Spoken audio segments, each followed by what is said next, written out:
শ্যামল যে আহানা দুধের শরবতে ভাং মিশিয়েছিল এবং সেটা আহানাকে খাওয়িয়েছিল সেটা প্রমাণ হয়ে যেতেই শ্যামল তখন নিজেকে বাঁচানোর জন্য সমস্ত যুক্তি স্বীকার করে এবং সে নিজের মুখেই বলে, হ্যাঁ, আমি পিসিমণির কথায় আহানার দুধের শরবতের মধ্যে ভাং মিশিয়েছিলাম যাতে তার নেশা হয়ে যায় এবং সে নেশার ঘোরে সব উল্টোপাল্টা কাজ করতে থাকে।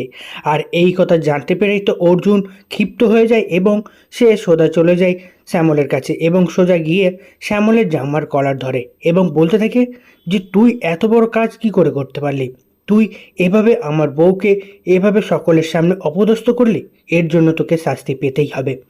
এরপর দেখা যায় যে অর্জুন পুলিশকে ফোন করে এবং পুলিশের হাতে শ্যামলকে তুলে দেয়। হ্যাঁ বন্ধুরা, ঠিক এমনটাই দেখতে চলেছি।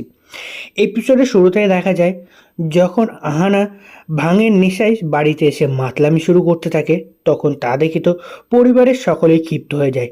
সকলে আহানাকে দোষী ভাবতে থাকে, সকলে ভাবে যে আহানাকে বেশি ছাড় দেওয়া হয়েছে, তার জন্য সে মাথায় চড়ে বসেছে, এখন এবার ডানা কাটার সময় চলে এসেছে।